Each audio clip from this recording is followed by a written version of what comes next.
Hello, I'm Lauren Fates, and I voiced Faye Valentine in a fan-created Cowboy Bebop radio play. And I'm Jamie Sanchez.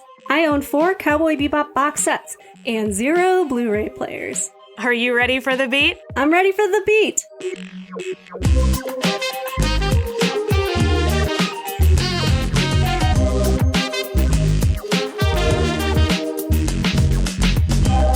Welcome back, everybody, to the Bebop Beat. Thank you so much for listening. This is week 3, and when we're recording, it's just after Valentine's Day. Happy Valentine's Day, Jamie. Happy Valentine's Day, Lauren. I, for Valentine's Day, from my partner, actually got an Ein pin, like an officially licensed Ein pin that I think was Comic-Con swag. Did Cowboy Bebop come into your Valentine's Day at all? I mean, maybe when we talk about fast vehicles, in that I watched 3 of the Fast and Furious films over the holiday. I've never seen those before. Are they any good? If you like action and fast things and lines that you could pretty much predict, yeah, it's great. It's a real fun watch. I suppose I like action and fast things. I do enjoy Cowboy Bebop, after all. Hey, speaking of Valentines, though, today we meet Faye Valentine. How's that for a transition? Womp, womp, womp. Before we get into Honky Tonk Women, I heard you have some announcements. I do. So the Cowboy Bebop fan communities have been really excited this week. Apparently, Walmart is carrying both Spike and Vicious figures in the electronics department. What figures? What brand? Do you know? I forget the name right now, but it's definitely not at the quality of, say, the nicer figures that came out several years ago. They remind me a little bit of, the fresco restoration of the Jesus photo. Oh, is that the picture you shared in Discord? I did. It looks like the brand is Best Action, but spelled BSTAXN. That is the brand of these figures. And at the top, the description says Best Features, also spelled BST. That is very edgy. Extremely so. And I would say for folks who like Cowboy Bebop swag and they just want to pick up something really quick and have it around, it's a nice little investment, not very expensive. But these are by no means like collector statues you have to put on in your showcase. I would say I probably won't be purchasing these. The Spike does look a little odd, but I haven't seen the Vicious yet, and so he might still get my dollars. We'll find out. I would still say that the Vicious from the Play Arts figures is well worth the investment if you can get your hands on one, mostly because it comes with a detachable bird. Speaking of figures, I have been getting so many ads on Facebook now because Facebook knows I'm talking about Cowboy Bebop for the first 4 figures Bebop trio that's coming out. There is a 1:4 scale Spike, Faye, and Jet that they're doing, and there's 2 versions of each. There's exclusive versions to that website as well. They're quite expensive. They're the type of figures that'll set you back a few $100s each, but they're beautiful. They're the real deal. Do those happen to be the busts? No, full body. Like, oh my. I'm looking at Faye right now, and she has her leg up on a desk, and there's a computer screen behind her. And if you get the non-exclusive version, it just looks like generic data, like stuff they'd be flipping through while hunting for a bounty. But the first 4 figures exclusive version has the childhood Faye from like her flashback videos on the computer, and it definitely sends a different message. It's cool. That's so sweet. Yeah. If only I had room. If only I had so much money, my goodness. I don't think I've ever spent like that much on a collectible.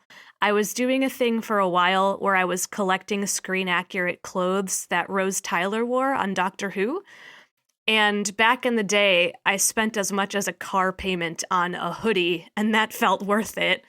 But for some reason, I've not done that with any figures or any Bebop stuff. At least you can wear the hoodie. I mean, otherwise things just sit around collecting dust, and that's another thing to dust. It's true. I'm wearing my Jessica Jones cosplay scarf right now. My costume pieces come into my wardrobe pretty often. Good investment. Well, I would say, as a longtime collector of Cowboy Bebop things, my most expensive purchases tend to be cells from the movie primarily, because those are easier to find. But it strikes me odd that the Netflix show is coming out. I wonder what kind of collectibles there will be, if any. It might be something that they put the time and effort to, but Netflix isn't known for their collectibles. They are, but they aren't. There's a ton of Stranger Things stuff. Just a crazy amount of Stranger Things stuff if you go to, like, the electronics section of Target or what GameStop is now. But a lot of Netflix shows, you're right, they don't. It just really depends, I think, on who made the show and how big a hit it ended up being. I'm sure most of the Stranger Things merch train happened after they realized what a cash cow it was, but not before. Yeah, certainly. But if the fan communities are a testament to that, Netflix will be good to open their budgets up and create a bunch of merch for this production, and I'm sure it'll be very lucrative for them. As long as people like it, right? People have to like it to want the merch from it. And the fan hopes are still pretty lukewarm out in the community. That's fair, but I've hate-bought things in the past. I can't say that I have, but I support you. I mean, you've had Malort, right? Twice. Yes. Did you buy it? I didn't buy it the first time. I had it at a wedding. But the second time, I drove my friend Duo all the way down to Bridgeport. It was earlier this year. We went to buy the Malort grapefruit canned cocktail. That was being sold in a limited quantity. It was more for him than for me, though. For me, it was a hate buy. It was disgusting. It was definitely a good life decision. I can say that all around. Any more announcements? Yeah. So according to Screen Rant, there's a new book, Avatar: The Last Airbender, The Art of the Animated Series, written by Konetsko and DiMartino. And what I particularly loved about this article was the fact that the cabbage merchant became an unlikely recurring character. Quote, "We thought it was a little silly at first having him conveniently appear wherever the gang happened to be, but we always loved the three old guys who kept popping up on various planets in one of our favorite series, Cowboy Bebop, so we got used to the idea." Oh, the cabbage guy was inspired by Cowboy Bebop? I'm delighted to hear that. My cabbages! It's so great. I was just playing Jackbox with my partner and some friends a couple days ago at a virtual birthday party, and we were playing Fibbage, and my partner ended the night by yelling, "My Fibbages!" The Avatar, The Last Airbender characters, they just live very close to our hearts to this day. They truly do, yes. They are lasting impact. Even such a joke in, 4 appearances, I think, the Cabbage Merchant has. A lasting, enduring impression. Just like the three old guys who actually do appear in today's episode, Honky Tonk Women. Yeah, I love their appearance. You'd expect them to be at a card table, as they have been in their 2 other appearances before. So I appreciated that callback. Honky Tonk Women is the episode that introduces Faye Valentine, like I mentioned. Before we dive into it, I wanted to give a shout out to Wah.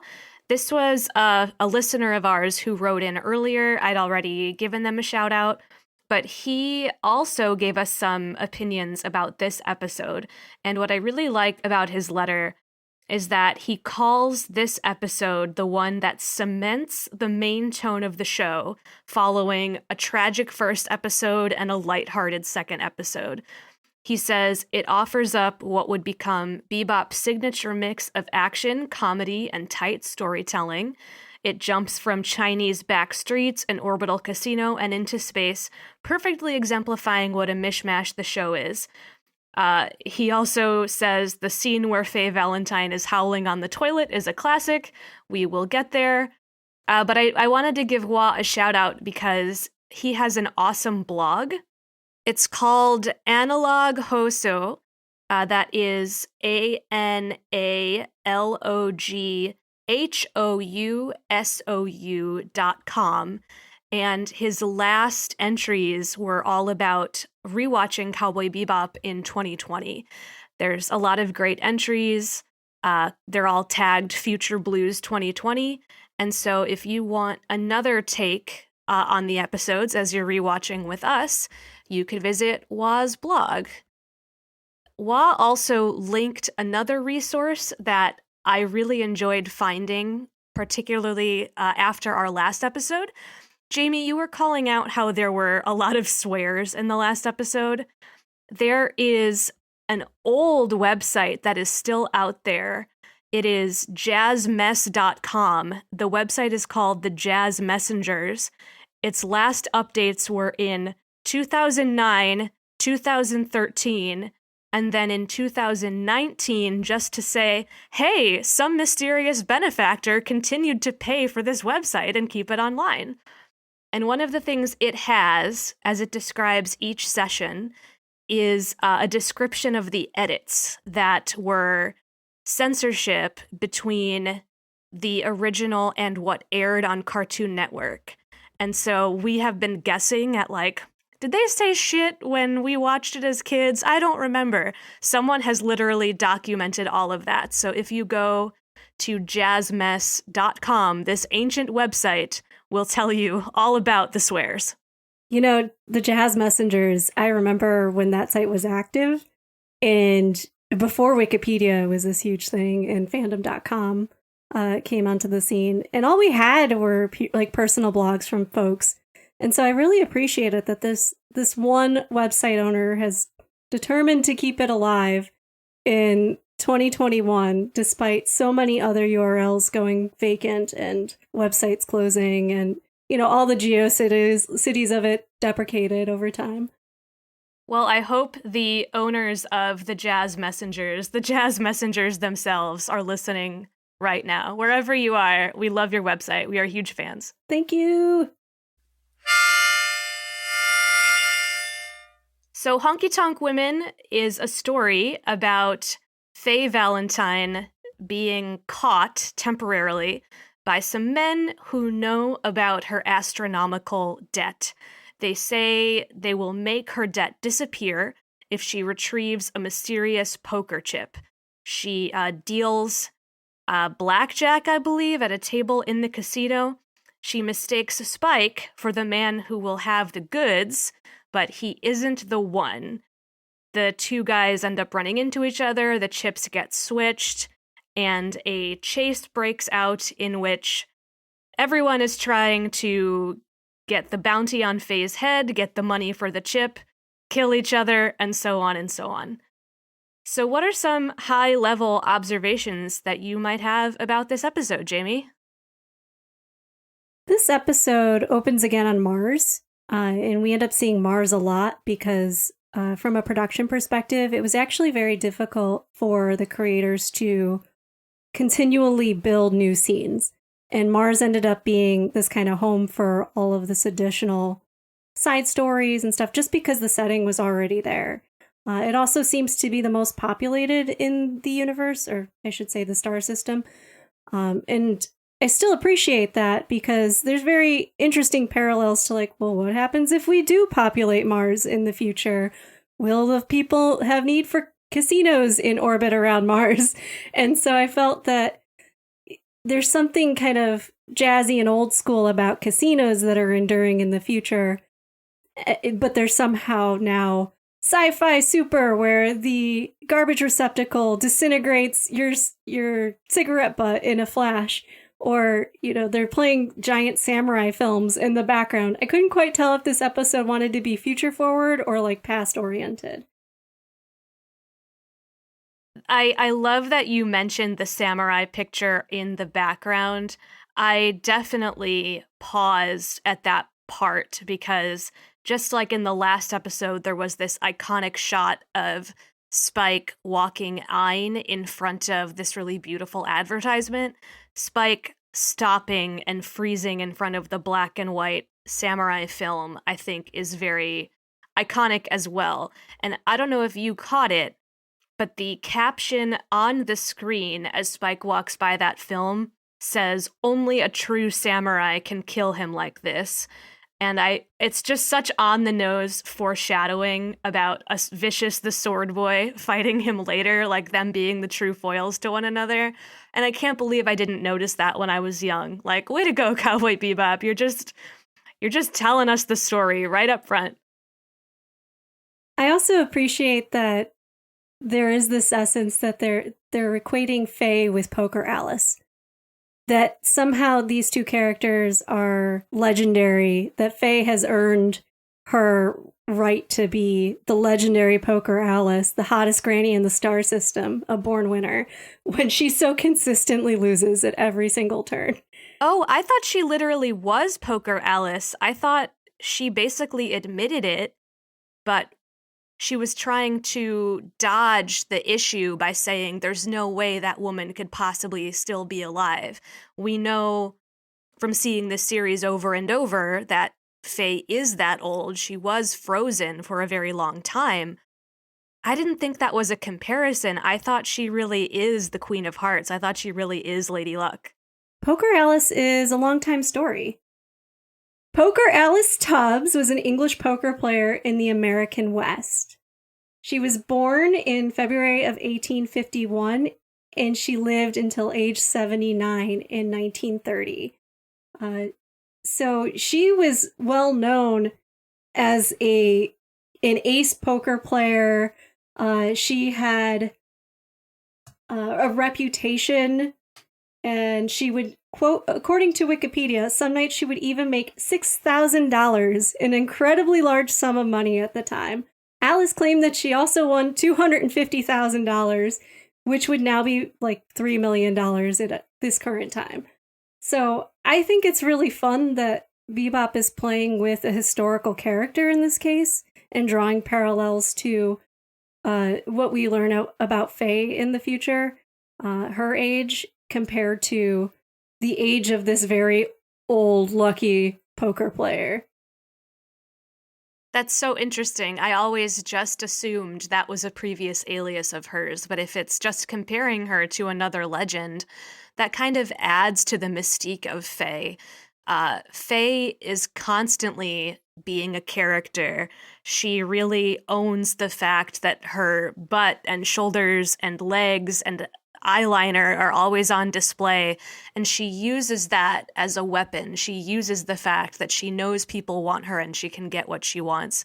And if there's legends about this other woman sort of swirling around her, I think it's only in her interest to sort of stoke the flames a little bit and be like, well, gosh, she'd have to be ancient by now. It couldn't possibly be me, because that'll just raise the eyebrows and spread the rumors even more. I really like that. I also appreciate Faye's commitment to the job. You know, instead of taking her chances with ISSP and getting caught and being turned in as a bounty, she's just like, yeah, sure, I'll do this thing that clearly only I can do because you have approached me to do it. And she owns that. She's very confident in her abilities, in her swagger, in how the entire job is going to go down until she meets Spike and unhinges her. I am going to be paying much closer attention to Faye during this walkthrough because I remember thinking as a younger woman that Faye had a lot of confidence, but she screwed up a lot, and maybe she wasn't as competent as she thought. But even in just this episode, Faye shows a wide variety of skills. She knows multiple types of firearms, many casino games. She has her Zipcraft, her ship, and she drives it like manual out of a building in an incredibly skilled way. She reverses the polarity on some missiles, which is a difference in the dub versus the sub. In the dub, they say she reverses the polarity, whereas in the sub, They say she dropped chaff, which is the idea of dropping corn or grain or foil into the sky to counter radar. It's a measure that was used in World War II to fool radar. And so a slightly different thing. But anyway, she's super smart. She knows how to do all sorts of things. And I think I'm going to admire her a lot more this time around. I appreciate her opening line, which is, "I like your shades, man," in the dub. And the guy openly just saying, "I like everything you got." That line is different in the sub, too. "I like everything you got" gets changed into the much tamer, like, "You have pretty eyes and a nice smile to match." The dub, I think, succeeds there in just being more skeezy. Yeah, she's really leaning into that opportunity. "I like those shades, man." I like everything you got. So, this is the first time we get to see Faye interact with Spike's cool demeanor. You know, we're normally used to him kind of goofing up on a bounty and all that, but he very clearly enters this blackjack game with Faye. And he also has an understanding of how this is going to go down. He clearly has a sharp eye, as Jet has said, and will be winning too much, so much that Jet expects him to get kicked out of the casino regardless. And I guess what's really interesting here is that interplay between Spike and Faye. She's dealing, he keeps throwing his chips on the table, and he's gonna walk away. He's supposed to give her this chip, and then he pockets it. Or no, he pockets it, and then he runs off later. Faye leaves her table, and he swallows it. And it's like, what kind of... You can't see necessarily the skill involved in this high level of play. You get the sense of this passage of time and their expertise through, like, floating cards in the background and dice rolling on the table, just very small snippets of animation on other tables. And then you see Spike has somehow lost, even though he's this sharp player. So I don't know what really resonated with me this time, because you don't really get the sense that anything has happened until he mentions that she's cheated the entire time. It's kind of boring. That's me. I find that scene a little boring. I do think there is a question in this episode that doesn't necessarily go answered. I think it's up for interpretation. And that is, how much does Spike know at any given time, and how in control is he at any given time? I read a review of this episode that really bought into the idea that Spike is this Jeet Kune Do martial artist, and he's completely in control of his body, and he knows the chip is under his foot during the whole stumbling around fight. And watching it, I'm not sure he does know. The look on his face is truly one of surprise. Some of this stuff, I think, is just dumb luck. Spike, I think, is very much in control of his body often, but I think Spike is also, like, supernaturally lucky. And you can see that the timing of the chips as they cross paths, the timing of the shootout when the weird metal thing floats into the scene and blocks the bullet from hitting him. Just the general craziness of wanting to jump off the Bebop into the vastness of space, do a flip, and land on the deck of another ship. Like, oh yeah, nothing's gonna change. There's not gonna be some weird asteroid hurtling or other forces at play that will hurl me into space in for infinity time. Right. I think it's so silly. He is incredibly comfortable doing that space jump. And again, I think it's up for debate. Is he that good? Is he that well practiced? Or is he just so non-caring and cool and has such kind of a passive death wish that it doesn't matter? And so it just kind of works out because he's not trying too hard. There's a moment, and it is when Faye is dealing cards to him, and he's, like, leaned over with his chin in his hand, and he's just got this look on his face, like this Bugs Bunny, ain't I a stinker sort of look. And Jamie, as a younger woman, I was very attracted to that bullshit. Spike's bullshit in this episode, even at the end, when he kind of sees Faye's ship go off into the night and he smiles like maybe he's sort of met his match. I thought that was so hot. This, like, skilled, competent carelessness. Like, that question, is he in total control or is he just so lucky? As an adult, I find that obnoxious. I find him immature and I find him frustrating. But when I was like 17, dang. They lock Faye in a bathroom. I mean, that's pretty immature too. She's just yelling her head off. I watched the sub with my partner, and throughout this entire episode, he kept making remarks that he's like, wow, I think I might rate this lower. Or what a coincidence. And maybe that's bad writing. And, you know, older me thinks this episode might be pretty weak, actually. I do recall in previous watch-throughs, the first 3 episodes, trying to find its swagger. You get a good sense of the environment and the characters and their motivations through the environment, too. But this one is always the one that reminds me, like, this is still a show in its infancy. You know, I agree with that, but I think there are still some standout things. So Spike, is confusing. He swallows cigarettes. He's smiling as he's beating up bouncers. He coughs up the chip that he swallowed. Spike is sort of gross and flip-flops back and forth between smart and sexy. But you know who I think they really nail in this episode? I think they really nail Jet. Oh, yes. Jet looks great in that suit. Jet wins like 200,000 woolongs or something in a box, and he just carries it around like he's the boss. And he tries to almost mentor Spike. He tries to give him those lessons like only hands can wash hands, and if you want to receive, you got to give. Follow your dreams. He's definitely that like retired cop dad that cooks dinner and trims bonsai trees and is just trying to have a chill life here on the back half of it. And I really love Jet in this episode.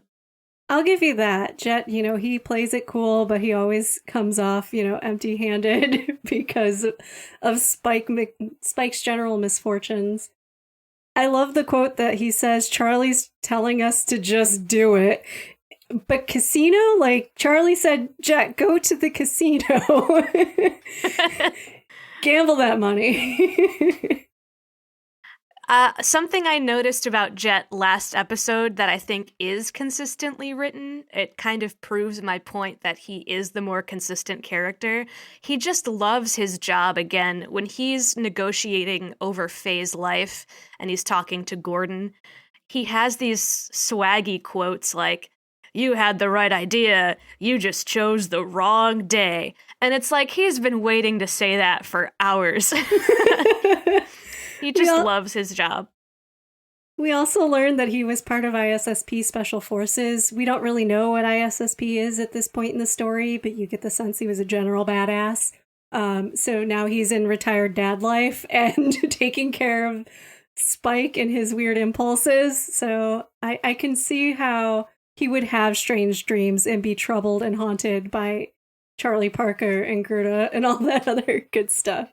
In the sub, he refers to the ISSP kind of jokingly, you know, joking, not joking, as a shady organization. And that doesn't make it into the dub. The dub tries to be a little bit gentler with its cop sentiment, I think. Mm-hmm. Yeah, for sure. And I think that's the right choice of it, because he's just kind of casually saying, you know, hey, I was a badass, don't cross me. I would say that the sub is kind of unnecessarily divulging a little bit at this point. Obviously, Gordon knows what the ISSP is all about. He himself a shady character. I would like to give a shout out to his quote, frankly, his reference, which is frankly, my dear, I don't give a damn, like very Clark Gable, Gone with the Wind.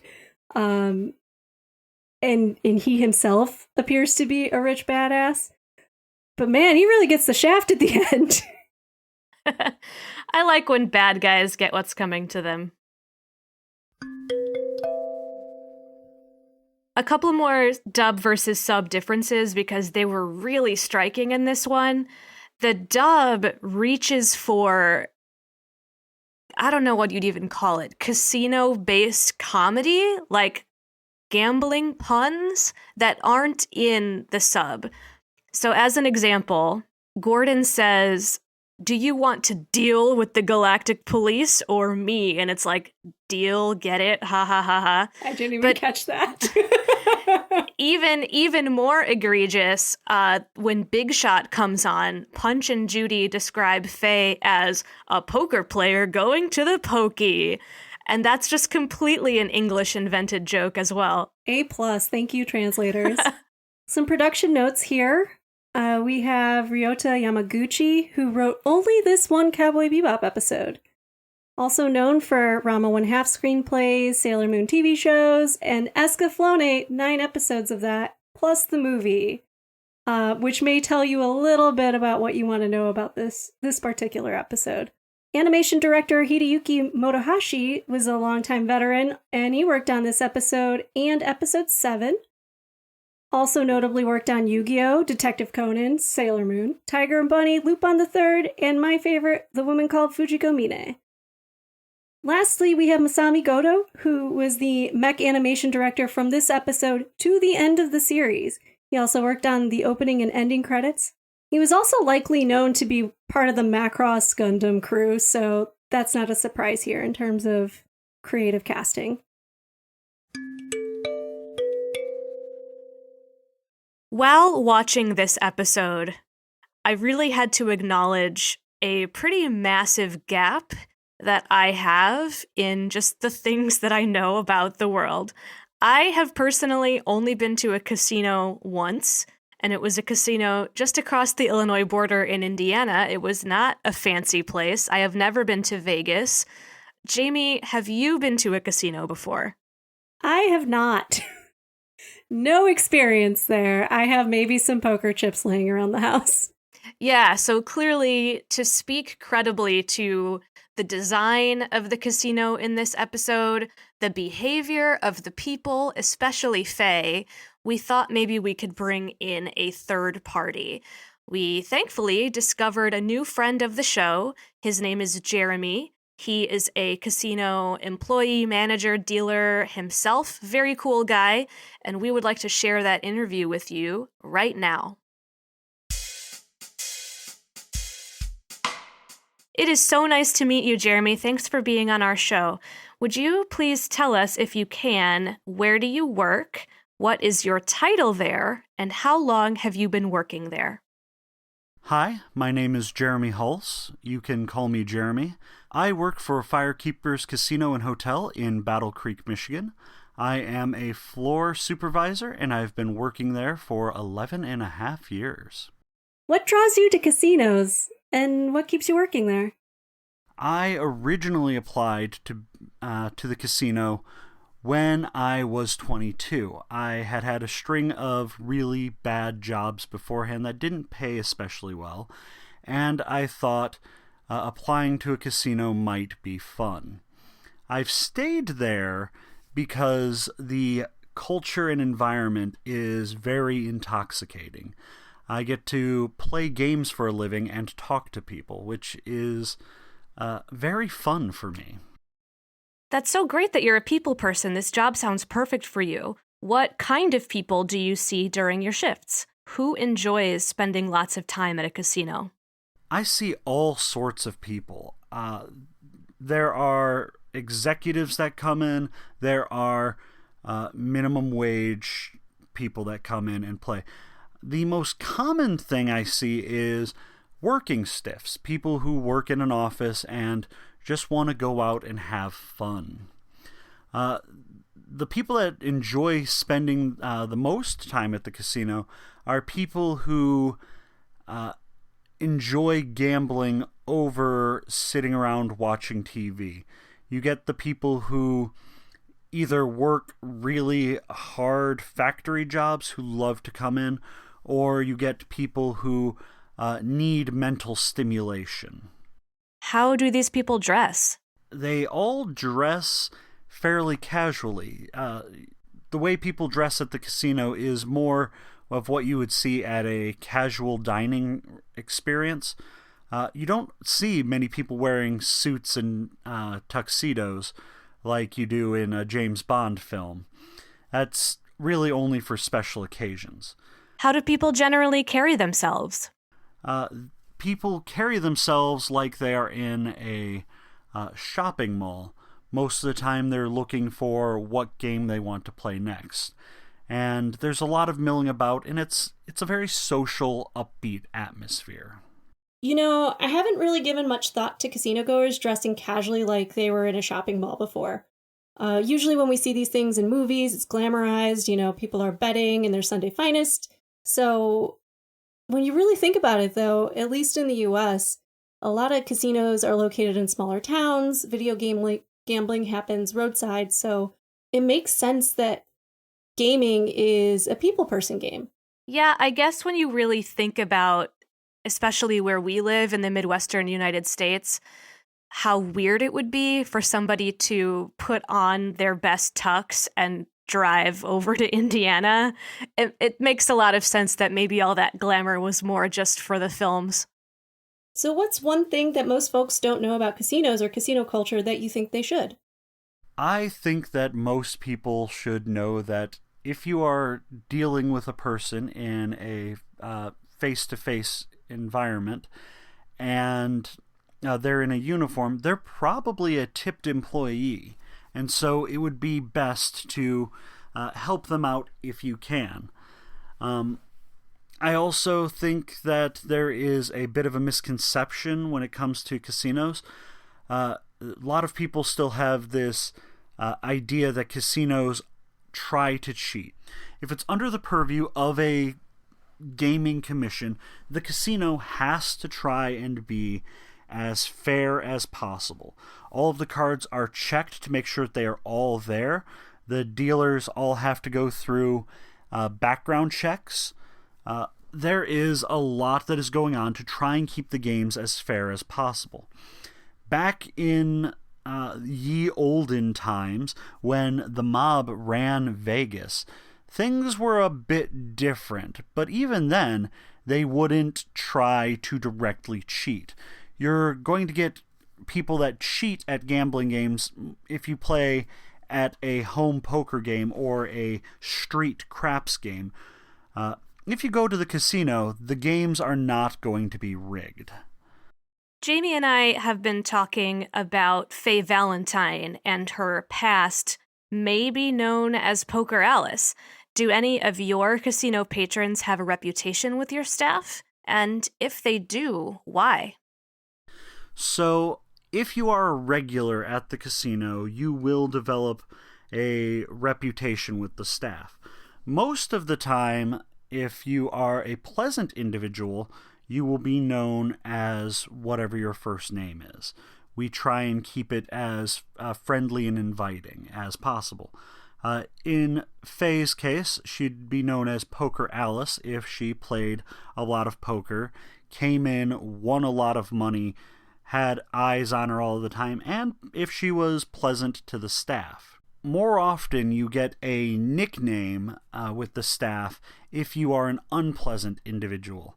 I can't give any specific examples here because I am bound by a confidentiality agreement to not discuss patrons directly, but I can say that if you have a bad temper or odious body habits, you will develop a reputation and you will be talked about. Most of the time, it's because when we go on break, we will vent our frustrations about the bad players. Sometimes we will go in the back and talk about someone who tipped us a huge amount or someone who has won a ton of money. But as in most circumstances, bad events outweigh good events, and so we will talk more openly about the bad players. Faye Valentine, as I said, was known as Poker Alice, which means that she was very well known to the staff, and is actually probably not a thing that she wanted to do. She was probably known for cheating, winning big amounts of money, and not really getting caught. So what's your favorite casino game and why? I have a deep love of the game of craps. I love it because it is a very fast-paced game. There is a lot going on, and it is one of the games where the players and the dealers interact the most. On blackjack, there are a lot of players who just sit and want to play the game and don't necessarily want to talk. On baccarat, players don't talk a lot at all, at least not with the employees. But craps, there is a lot of joking going on. There's yelling and screaming. It is a wild and loud game. I also like it because there are very big swings in money. With a game like blackjack or a game like poker, unless there's a big amount bet, you can't win a large amount. But on craps, a long shot bet can win you a lot of money.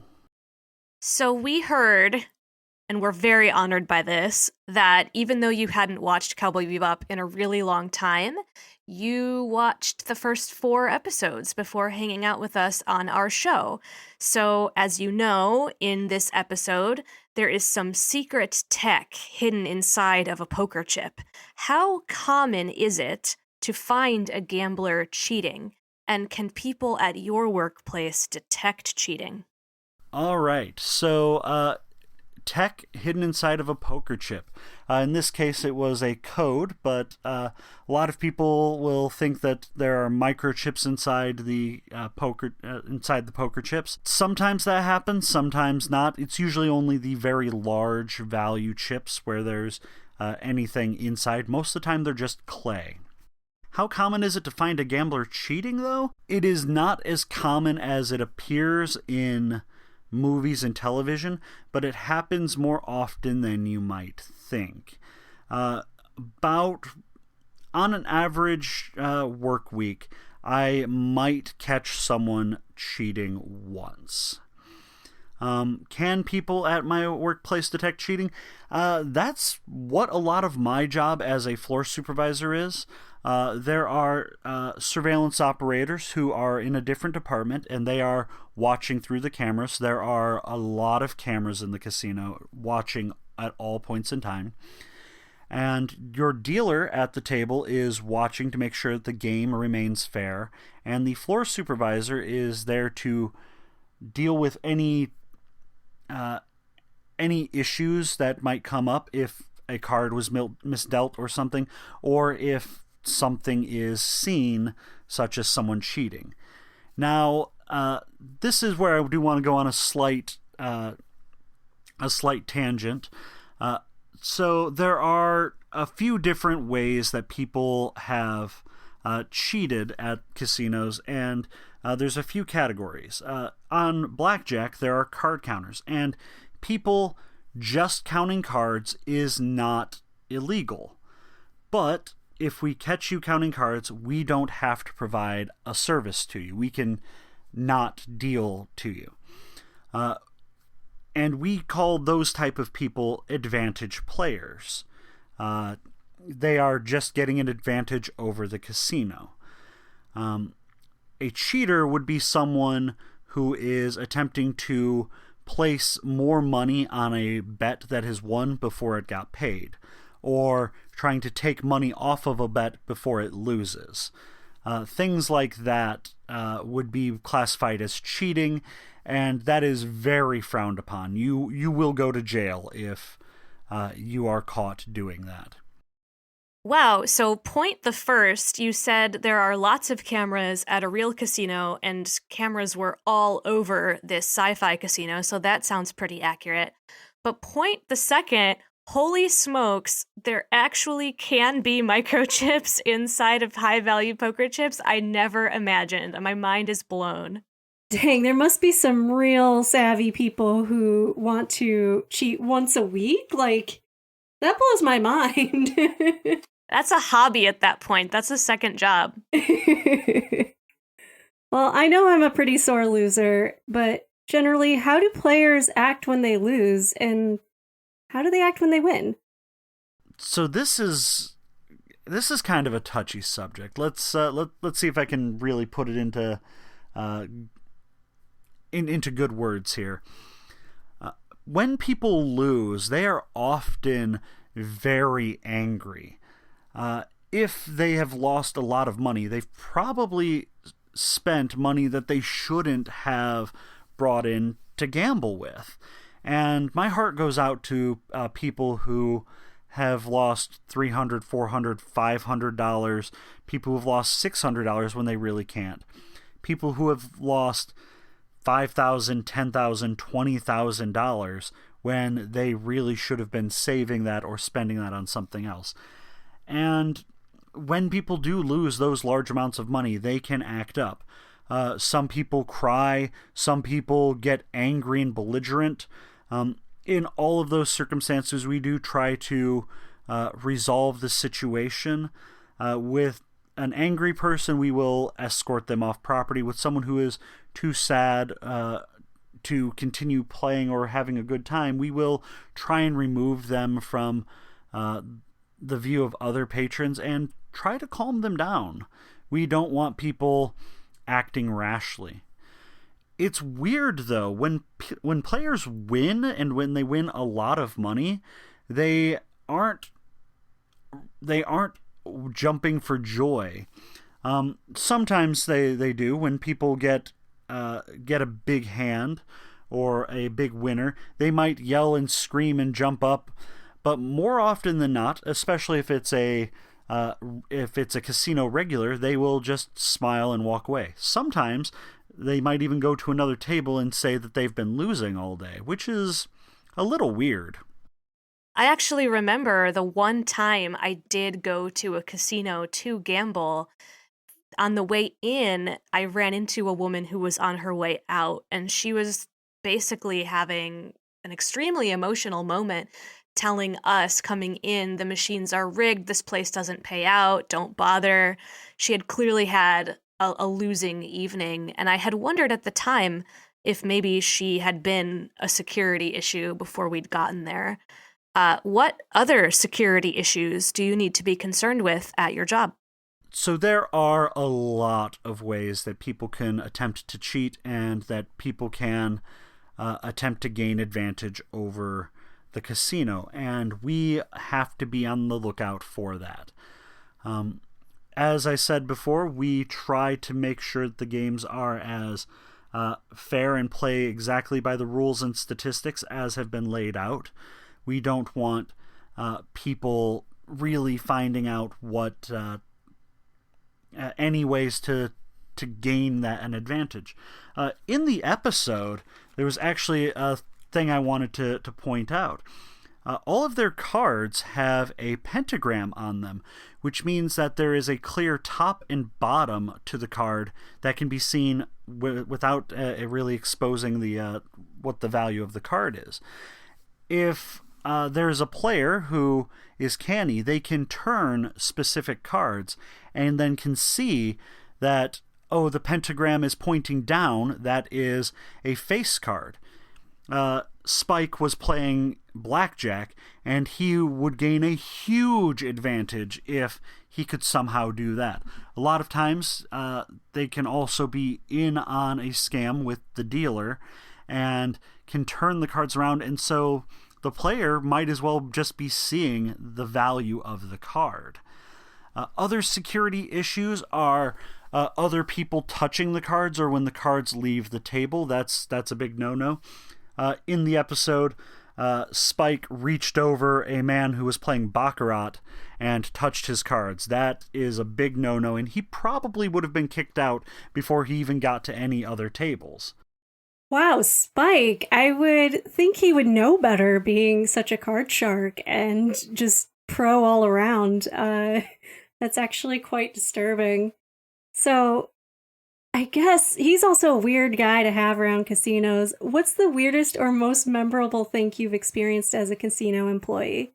This question I have to be a little bit careful about. As I mentioned, I have signed a non-disclosure agreement talking about the inner workings of the casino, my particular casino, and I have signed a confidentiality agreement to say that I won't spoil anyone's secrets if they've been there.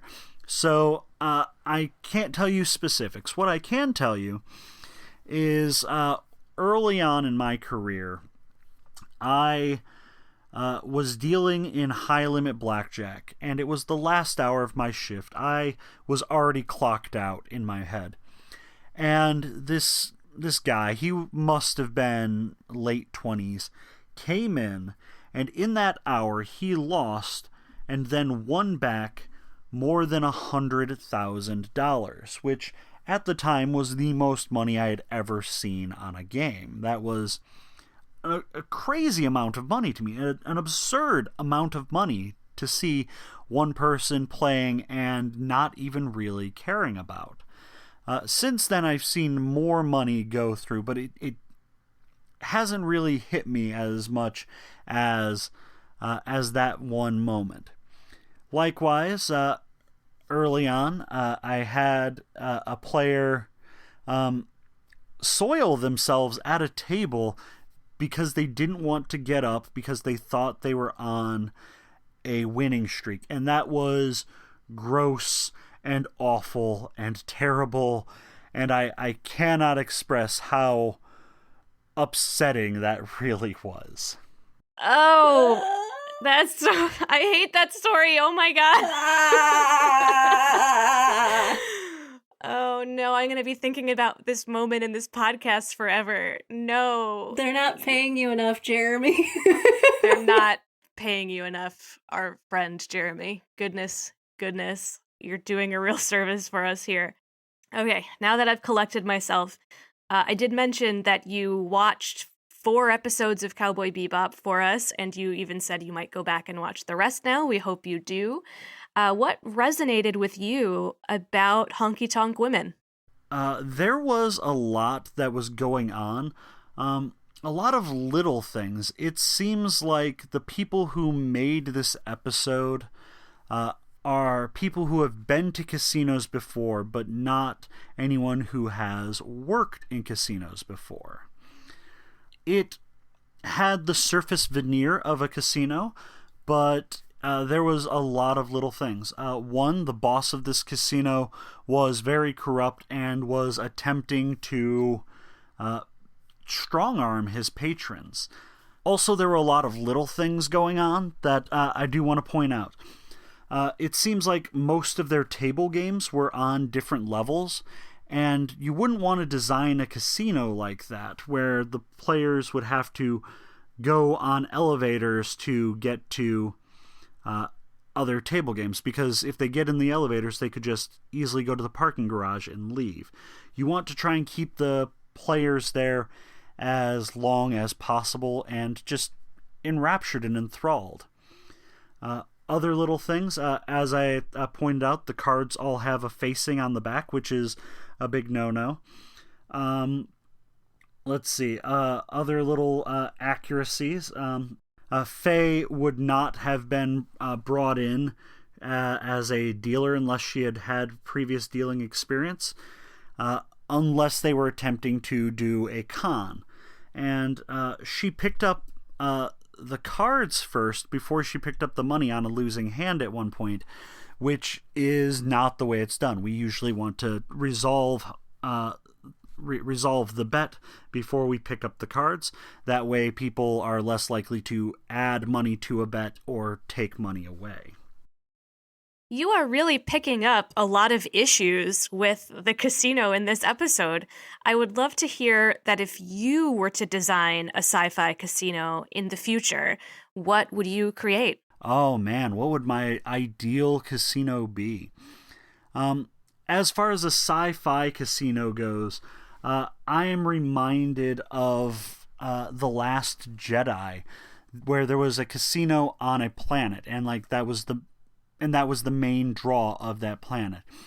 It seems like if it's a sci-fi setting that most people will have access to some form of interstellar travel, and you want to make it as accessible to as many people as possible. You want people to come in and play $5, as well as people coming in and playing the $10,000, $20,000, $100,000 hands. So I would have a planet-side based casino. I really loved the design of this casino. The casino is called the Spiders from Mars in this episode, which I love that David Bowie reference. I really do. That made me giggle a bit. I loved the design of it, where it had that big roulette wheel on the outside, but because it was suspended in space, it seemed like people would have to have their own spaceship to get up to it. And at least in this setting, I would want it to be on the planet's surface, and then possibly run a ferry from a nearby moon down to the casino. I am so glad you mentioned the casino scene from that Star Wars film, because I absolutely adore Rian Johnson. He is such a fan of Cowboy Bebop, and people don't even know it. And I am grateful that it appears that he was very inspired by this episode, because he definitely made that casino scene come to life in a way that probably no other director could in a Star Wars franchise. This is not my personal opinion, but I know that that's like the fandom's least favorite scene in The Last Jedi. And so if it stuck with you, did you like the rest of the movie? I'm actually not really a Star Wars fan, so that tells you all you need to know. It does. So moving on to our final question. Jeremy, what do you think of the Bebop's latest crew member, Faye Valentine? Faye is such a good representative of the femme fatale. I love her as a character. She is badass. She is completely capable. And I feel that her passion really balances against Spike's more blasé personality. I think they work really well together. Faye is also extremely skilled at what she's doing. She outran the missiles at the end, and then caused one to turn back around and hit the ship, which is absolutely great.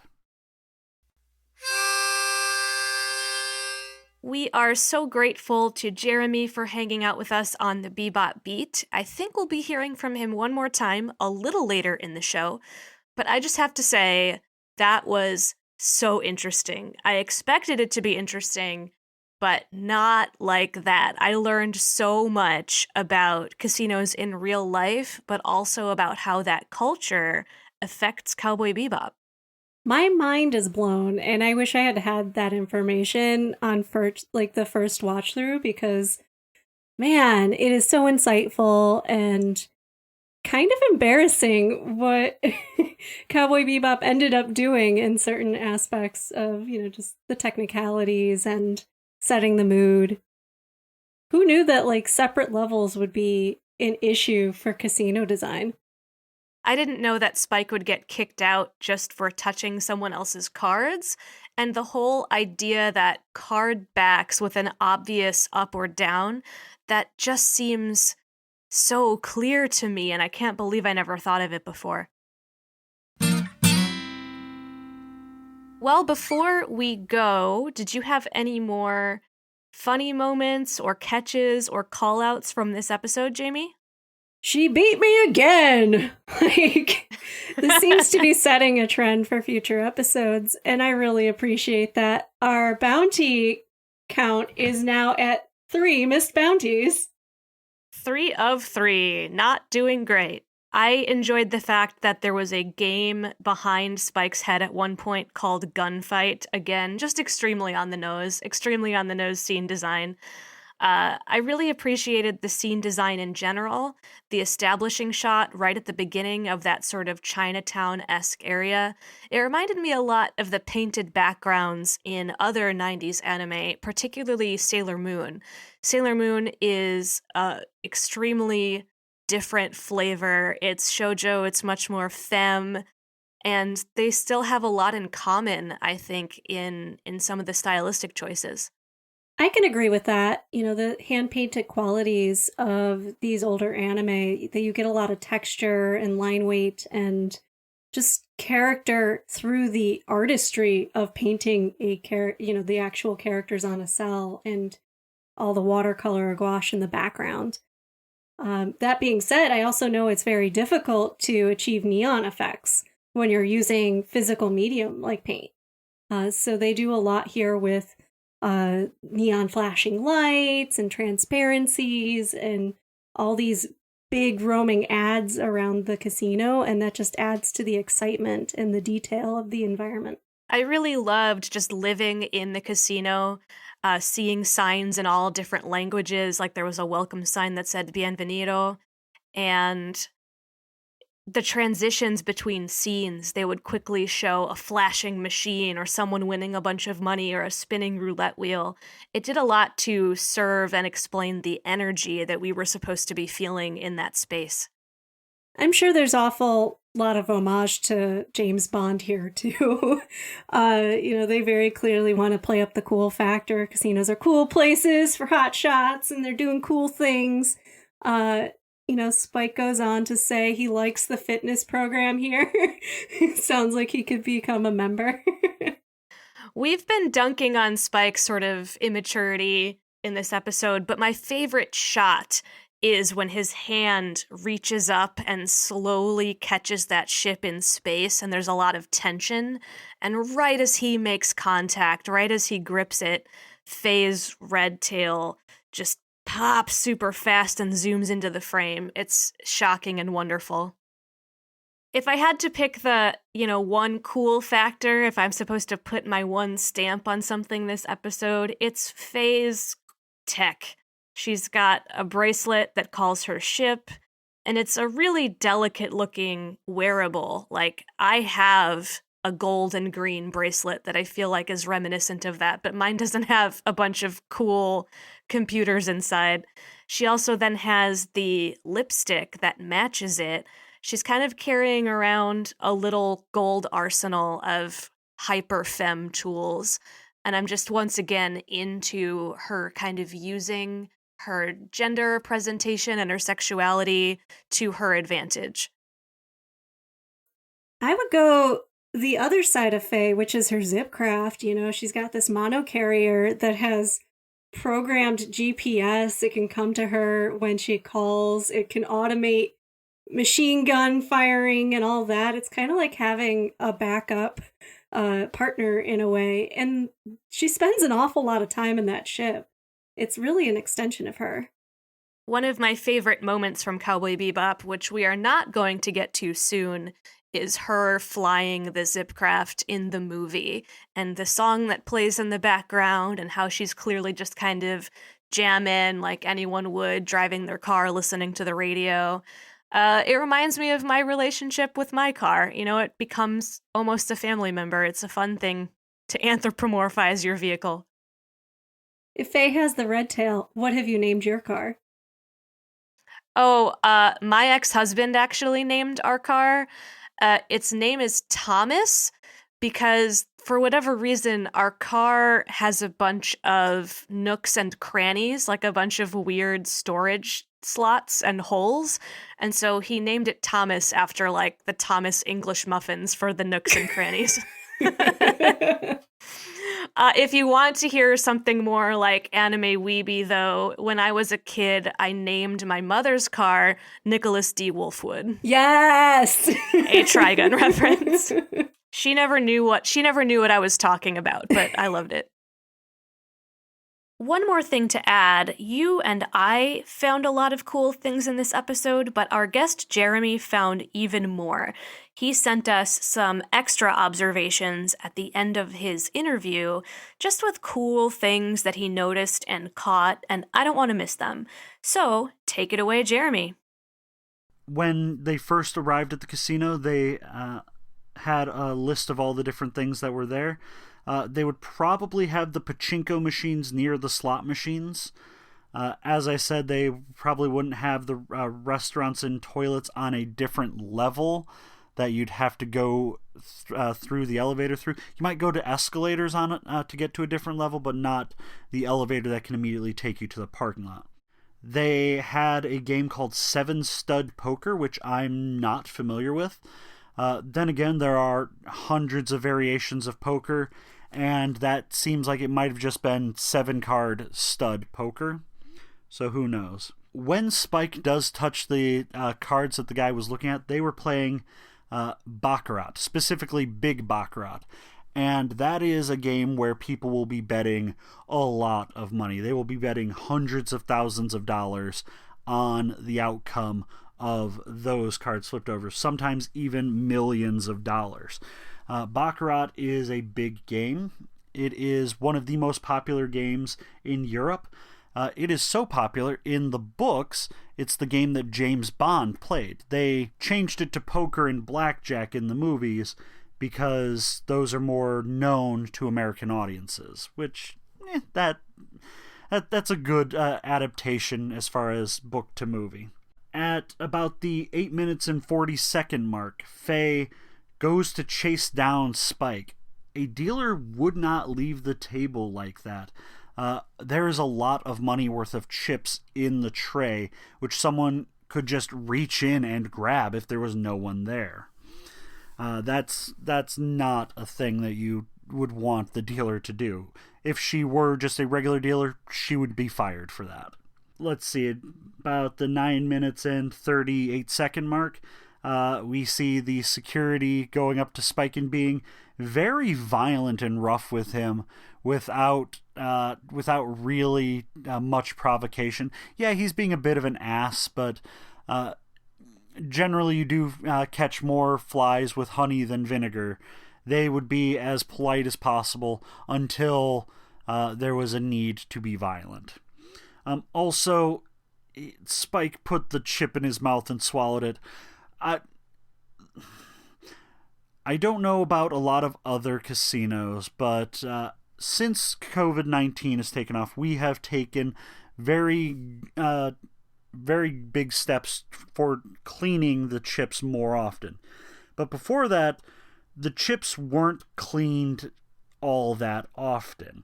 So you don't know how many people have touched those chips. You don't know how many people have washed their hands after leaving the bathroom and then touching the chips. So don't put a chip in your mouth. Do not put a chip in your mouth. About 17 minutes and 55-ish seconds, they were talking about laundering money. Laundering money is actually tracked by the casinos. In the United States, it is quite illegal to launder money, and we are required to track when people are laundering money. There's a lot of ways we can do it. I can't actually go into details about it. It's illegal for me to actually go into specifics. But do note that when people are attempting to launder money through casinos, it is tracked. And the last thing I want to note is at the very end of the episode, they look like they're going to another casino with the same chip. And while in Vegas, many casinos allow you to bring chips from one casino to another and then change them out for the chips in that casino. In the Midwest, if you take a chip from my casino to another casino, they will not honor it as money. So that's just a thing to keep in mind. When you are leaving for the day, go to the cashier's cage and cash out all of your chips. And thank you once again for this opportunity to chat with you about this episode. I haven't watched Cowboy Bebop in almost 20 years. It was on Cartoon Network in 2001 on their Adult Swim block. I saw it when I was on Cartoon Network, but I haven't actually watched it since then. And this was such a wonderful chance to go back and watch a great show. When I get done recording this, I'm actually going to finish watching, well, I say finish, I'm probably going to watch 5 or 6 more episodes and then finish it later on in the week.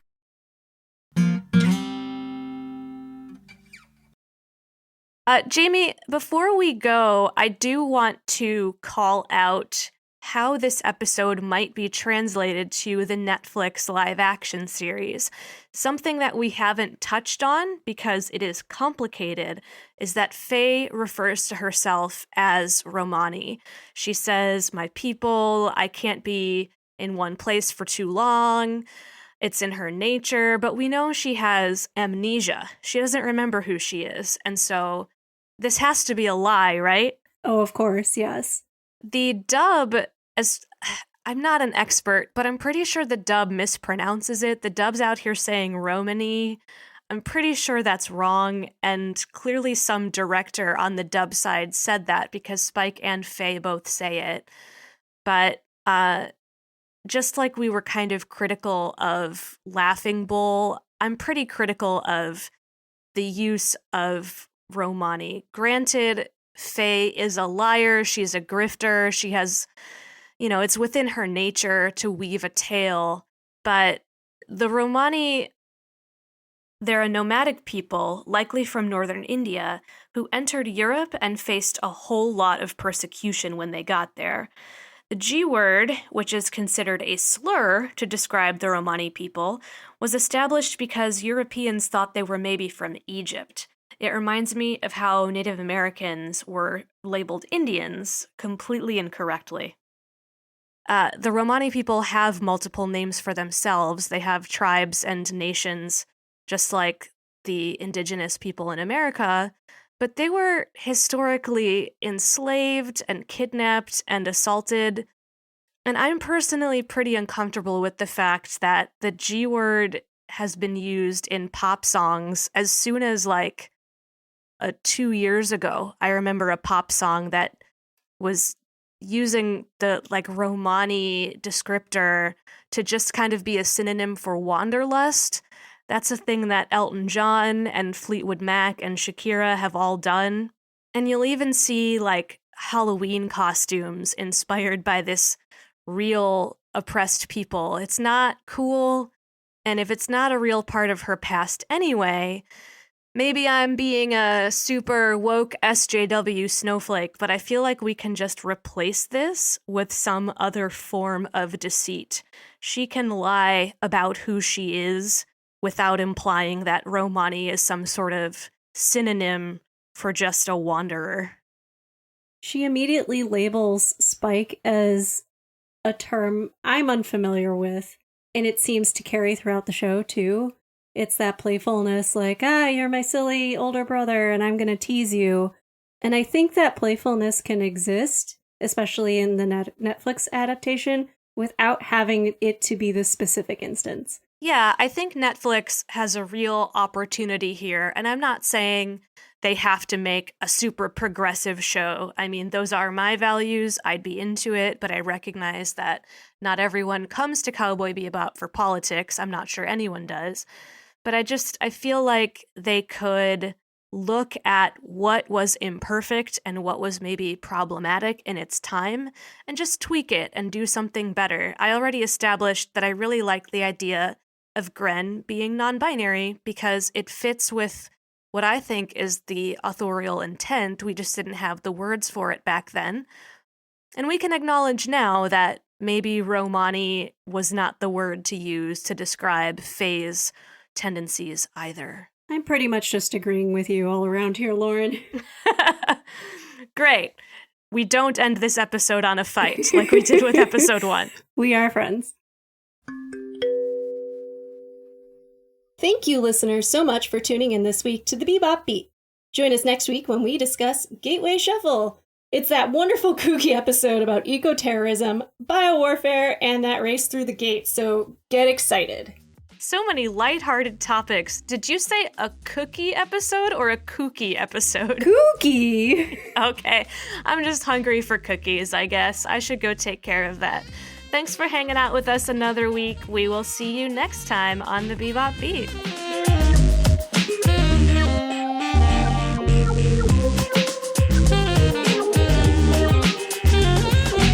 Thank you for listening to the Bebop Beat. If you like our show, please rate us on Apple or wherever you find your podcasts. Find us on Instagram and Twitter at Bebop Beat. Our email address is bebopbeatpodcast@gmail.com. The Bebop Beat is hosted and produced by Jamie Sanchez and Lauren Fates. Our editor and associate producer is Angela Geis.